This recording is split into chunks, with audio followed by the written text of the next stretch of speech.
13 ನಿರ್ದೇಶಕ ಸ್ಥಾನಕ್ಕೆ ಚುನಾವಣೆ ನಡೆದಿದೆ. ಅಂತಿಮ ಫಲಿತಾಂಶ ಸಹ ಹೊರಬಿದ್ದಿದೆ.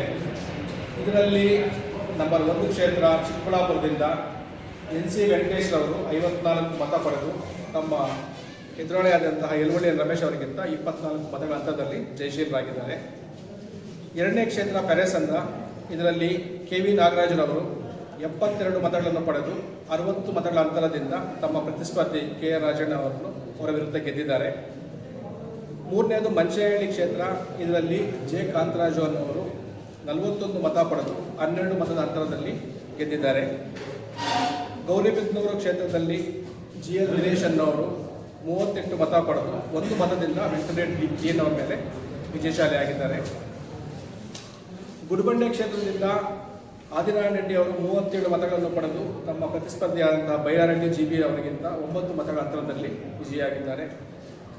ಕೈವಾರ ಕ್ಷೇತ್ರದಿಂದ KN ಆವುಲಪ್ಪ ಅನ್ನೋರು 37 ಮತಗಳನ್ನು ಪಡೆದು ತಮ್ಮ ಪ್ರತಿಸ್ಪರ್ಧಿಯಾದಂತಹ SN ಚಿನ್ನಪ್ಪ ಅವರ ವಿರುದ್ಧ 4 ಮತಗಳ ಅಂತರದಲ್ಲಿ ಜಯಶೀಲರಾಗಿದ್ದಾರೆ. ಚಿಂತಾಮಣಿ ಕಸಬಾದಲ್ಲಿ YB ಅಶ್ವತ್ಥನಾರಾಯಣರವರು 70 ಮತಗಳನ್ನು ಪಡೆದು ತಮ್ಮ ಪ್ರತಿಸ್ಪರ್ಧಿ B ಶ್ರೀನಿವಾಸಪ್ಪ ಅವರ ವಿರುದ್ಧ 65 ಮತಗಳ ಅಂತರದಲ್ಲಿ ಜಯಶೀಲರಾಗಿದ್ದಾರೆ.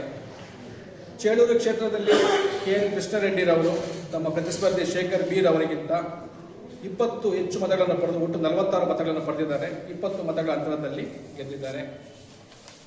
ಬಾಗೇಪಲ್ಲಿ ಕ್ಷೇತ್ರದಲ್ಲಿ N ಮಂಜುನಾಥ್ ರೆಡ್ಡಿರವರು 44 ಮತಗಳನ್ನು ಪಡೆದಿರುತ್ತಾರೆ.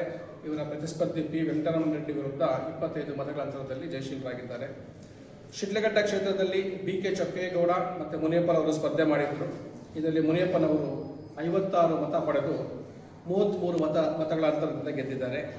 ಜಂಗಮಕೋಟೆ ಕ್ಷೇತ್ರದಲ್ಲಿ M ರಾಮಯ್ಯನವರು 49 ಮತಗಳನ್ನು ಪಡೆದು ಅವರ ಪ್ರತಿಸ್ಪರ್ಧಿ R ಶ್ರೀನಿವಾಸ್ ಅವರ ವಿರುದ್ಧ 18 ಮತಗಳಿಂದ ಗೆದ್ದಿದ್ದಾರೆ. ಚಿಕ್ಕಬಳ್ಳಾಪುರ ಮಹಿಳಾ ಕ್ಷೇತ್ರದಲ್ಲಿ 3 ಜನ ಇದ್ದರು. ಅದರಲ್ಲಿ ಸುಧಾ ಅನ್ನೋರು ತಮ್ಮ ಪ್ರತಿಸ್ಪರ್ಧಿ ಸುನಂದಮ್ಮ ಅವರ ಮೇಲೆ 3 ಮತಗಳಿಂದ ಅಂತರದಿಂದ ಗೆದ್ದಿದ್ದಾರೆ. ಚಿಂತಾಮಣಿ ಮಹಿಳಾ ಕ್ಷೇತ್ರದಲ್ಲಿ M ಸುಮಾ ಅನ್ನೋರು 36 ಮತಗಳನ್ನು ಪಡೆದು ತಮ್ಮ ಪ್ರತಿಸ್ಪರ್ಧಿ ರೂಪ ಅವರ ವಿರುದ್ಧ 12 ಮತಗಳ ಅಂತರದಿಂದ ವಿಜಯಶಾಲಿಯಾಗಿದ್ದಾರೆ. ಇದರಲ್ಲಿ ಮೊನ್ನೆ ಜಿಲ್ಲಾಧಿಕಾರಿಗಳ ನಿರ್ದೇಶನದ ಮೇರೆಗೆ ಇವೆಲ್ಲ ಕೆಲಸ ಕಾರ್ಯಗಳನ್ನು ನಾವು ಮಾಡಿದ್ವಿ. ಅದೇ ರೀತಿ ಇವತ್ತೆಲ್ಲ ತಾವೆಲ್ಲ ನೋಡಿದ್ದೀರಾ, ಶಾಂತಿ ವ್ಯವಸ್ಥೆ ಕಾಪಾಡಲಿಕ್ಕೆ SP ಅವರ ಮಾರ್ಗದರ್ಶನದಲ್ಲಿ ಸೂಕ್ತ ಬಂದೋಬಸ್ತ್ ವ್ಯವಸ್ಥೆಯನ್ನು ಕಲ್ಪಿಸಲಾಗಿತ್ತು. ಮತ್ತು ಮಾಧ್ಯಮ ಮಿತ್ರರು ತಾವು ಅಷ್ಟೇ ನಾಮಿನೇಷನ್ ದಿನದಿಂದಲೂ ಸಹ ಇವತ್ತು ಸಹಕಾರ ಕೊಟ್ಟಿದ್ದೀರಾ. ಖುಷಿಯಾಗುತ್ತೆ. ಅತ್ಯಂತ ಯಶಸ್ವಿಯಾಗಿ ಮೊದಲನೇ ಈ ಚಿಮೂಲ್ ಎಲೆಕ್ಷನ್ ನಡೆಸೋದಕ್ಕೆ ನನಗೆ ಖುಷಿಯಾಗುತ್ತೆ. Thank you.